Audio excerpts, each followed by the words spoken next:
상추와 함께 먹은 이것으로 인해 암과 치매에 걸릴 수 있습니다. 건강에 좋은 음식인 상추도 최고의 궁합이 있고 최악의 궁합이 존재합니다. 결국 이렇게나 좋은 상추도 잘 먹어야 몸에 좋은 겁니다. 함부로 먹었다가는 정말 큰일 날 수 있습니다. 그래서 제가 정성 들여 준비했습니다. 암과 치매 예방을 위해 상추와 최악인 궁합 3가지와 최고의 궁합 음식 3가지를 알려드릴게요. 본론으로 들어가기에 앞서 구독과 좋아요 부탁드리겠습니다. 음식이라는 것은 사실 조합과 궁합의 영역이라고 볼 수 있습니다. 그도 그럴 것이 우리는 한 가지 식재료만 먹지 않기 때문이죠. 다시 말해 하나의 요리 안에도 서로의 맛과 영양을 보완하는 식재료가 함께 어울리는 겁니다. 하지만 맛이 좋다고 해서 궁합까지 좋다고 할 수 있을까요? 그렇지 않습니다. 나쁜 궁합의 음식을 섭취한다면 오히려 건강이 나빠지고 심지어 암과 치매까지 걸릴 수 있습니다.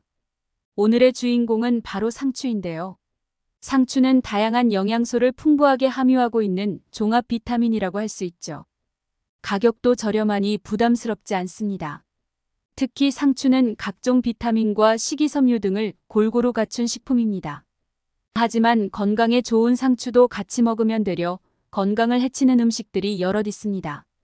지금부터는 상추와 함께 먹으면 암과 치매 예방에 나쁜 최악의 궁합 5가지와 우리의 생명을 지켜줄 최고의 궁합 음식 5가지에 대해 알아보도록 할게요. 첫 번째로 상추와 함께 먹으면 안 되는 궁합은 다름 아닌 양념고기입니다. 다들 놀라셨을 겁니다. 저 역시 자료를 검토하면서 적잖아 충격을 받았으니까요. 우리가 상추를 단독적으로 먹는 경우는 거의 없습니다. 보통 쌈채소로 먹는데요. 이때 고기가 항상 들어갑니다. 그 중에서도 양념고기는 혈당을 올리고 우리 건강을 해롭게 하는 대표적인 음식이라고 할 수 있는데요. 돼지갈비 양념, 소갈비, 불고기, 제육볶음 등이 포함됩니다. 그렇다면 이런 양념들이 왜 안 좋을까요? 그 이유는 양념을 만드는 과정 속에서 달달한 식재료들이 첨가되기 때문입니다. 식당에서는 맛을 내기 위해 설탕을 듬뿍 넣죠. 그러니까 사실 고기를 먹는 게 아니라 설탕 덩어리를 먹는 것과 유사한 것입니다. 게다가 양념고기를 구워 먹으면 당독소가 많이 형성되는데요. 이는 우리 혈관에 염증을 일으키는 아주 악독한 녀석입니다. 그렇다면 양념고기를 대신하여 상추와 함께 먹을 수 있는 좋은 음식은 없을까요? 당연히 있습니다. 첫 번째는 상추를 양질의 지방과 함께 드시는 것입니다. 상추와 고기는 기본적으로 궁합이 참으로 좋습니다. 상추에 들어있는 베타카로틴은 지용성 성분이죠. 그러니 양질의 지방과 함께 먹으면 베타카로틴 섭취 능률이 향상됩니다. 그러니 양념고기가 아닌 보쌈, 갈비탕과 같은 음식이 좋은 것이죠. 그리고 계란이나 들기름과 함께 먹어도 좋습니다. 참고로 계란에 들어있는 콜린은 치매 예방에도 효과적이라고 합니다. 두 번째로 피해야 할 음식은 백미밥입니다. 백미는 혈당을 빠르게 높이는 고혈당 곡식 중 하나인데요. 하지만 아이러니하게도 우리의 주식이기도 합니다. 그렇다 보니 백미를 줄일 수는 없는 노릇입니다. 근데 또 건강관리를 안 할 수도 없습니다. 돈보다 중요한 게 건강이니까요. 혈당이 올라가면 인슐린 저항성이 올라갑니다. 그러니 평소 이를 잘 관리하는 것이 관건인데요. 고혈압, 지방간, 당뇨병, 대사증후군 등의 생활습관병이 있는 분들은 특히 집중해 주시길 바랍니다. 앞으로는 백미의 양을 조금이라도 줄여주시길 바랍니다. 최소 20% 이상 줄여주세요. 암과 치매를 예방하는 것이 식욕보다 더 중요합니다. 그렇다면 두 번째로 상추를 보약으로 먹는 방법. 상추를 다른 쌈채소와 함께 드시는 것입니다. 암과 치매를 막기 위해서는 고혈당을 예방해야 합니다. 그리하여 인슐린 저항성을 최대한 낮춰야 하는데요. 이에 대한 방법으로는 채소 섭취 비율을 늘리는 것이 있습니다. 탄수화물을 줄이고 건강한 단백질, 비타민 등으로 건강을 채우는 것입니다. 그러니 채소가 필수적인데요. 그 중에서도 추천하고자 하는 쌈채소는 고추, 파프리카, 마늘, 깻잎 등이 있습니다. 당근도 괜찮고요. 채소를 많이 먹으면 충분히 허기를 달랠 수 있습니다. 혹은 앞서 말씀드렸다시피 계란과 수육과 함께 먹어도 좋죠. 세 번째로 피해야 할 음식은 초장과 쌈장입니다. 이는 첫 번째와 유사하다고 볼 수 있습니다. 초장과 쌈장은 달달한 맛을 내는데요. 맛이 좋으면 한 번쯤은 의심해 보셔야 합니다. 모든 식품이 그렇지는 않을 겁니다. 하지만 몇몇 식품에는 맛을 내기 위해 설탕이 들어갑니다. 그리고 이러한 습관이 혈당을 높이는 것입니다.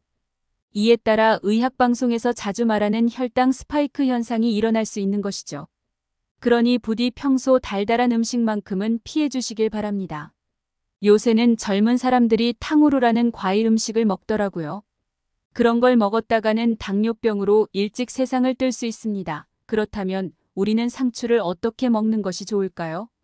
보약으로 먹는 방법 세 번째는 저염식으로 먹지 않기입니다. 많은 사람들이 착각하는 게 있는데요. 저염식이 좋다고 합니다. 저는 꼭 그렇게 생각하지는 않습니다. 오히려 저염식이 몸에 안 좋을 수도 있기 때문입니다. 물론 그렇다고 고염식으로 먹자는 것도 아닙니다. 제가 말하고자 하는 것은 균형을 유지하자는 것입니다. 유럽에서는 어느 한 연구 결과를 발표했는데요. 저염식을 유지한 사람들의 심혈관 질환 사망률이 그렇지 않은 사람들에 비해 오히려 높았다고 합니다. 그러니 고기나 계란과 함께 상추를 먹어주시면 좋습니다.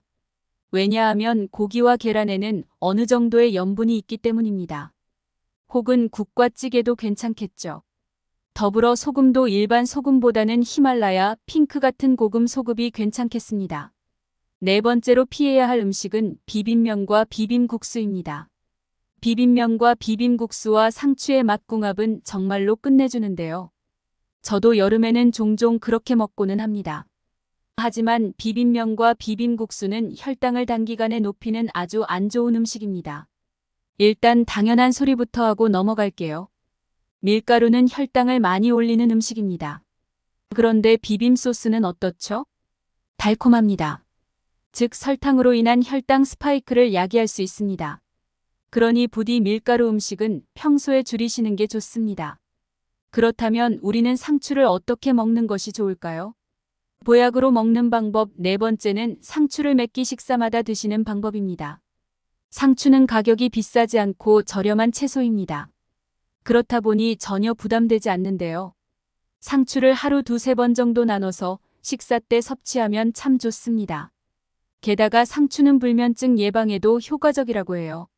요즘의 현대인들은 잠을 잘 못 자니 상추를 자주 드시길 바랍니다. 다섯 번째로 피해야 할 음식은 참기름. 참기름에는 오메가6 성분이 많이 들어 있습니다.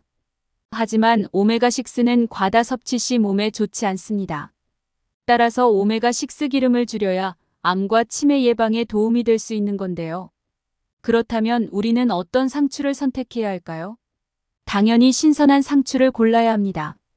그 중에서도 처지지 않고 잎이 탱탱한 것이 좋은 상추입니다. 여담으로 상추의 품종은 그닥 중요하지 않습니다. 그러니 그냥 질 좋은 상추를 구매해 주시길 바랍니다. 오늘은 이렇게 상추의 다양한 건강 정보에 대해 알아보았습니다. 영상을 끝내기 전 기억을 되살리기 위해 요약 한번 들어가겠습니다. 상추와 궁합이 안 좋은 음식은 비빔면, 양념고기, 참기름, 초장 등이 있습니다. 반면 상추와 궁합이 좋은 음식은 수육, 각종 채소 등이 존재합니다. 앞으로는 몸에 좋은 상추를 그냥 먹지 마시고 최고의 궁합을 생각하면서 요리해주세요. 그리고 이번 영상은 너무나도 중요한 내용입니다. 그러니 부디 주변 사람들께 널리 알려주세요. 자기 혼자만 건강해지는 건 이기적이라고 생각합니다. 모두가 함께 건강하고 행복하게 살았으면 좋겠어요. 저는 앞으로도 유익한 영상으로 찾아뵙겠습니다. 감사합니다.